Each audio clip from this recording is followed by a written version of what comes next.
سعادة قرار، ما هيش كلمة تتقال تتعدى مرور الكرام. سعادة قرار معناها الرضا وتأمن بالقدر والقضاء.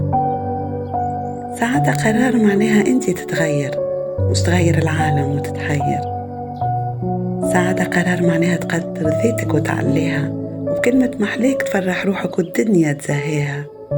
سعادة قرار معناها تحمد ربي وما تتذمرش، تتبدل وما تندمش، وروحك ما تعاقبش وما تقولش غيري السبب، على خاطر انت المسؤول على سعادتك وراحتك.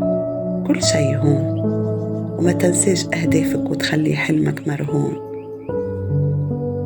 السعادة قرار تتصالح مع ذاتك وما تأيسش، وقرر سعادتك وما تسلمش، وعن الناقص ما تركزش، واحمد ربي على نعمته عليك وبقدرته يفرحك ويعليك.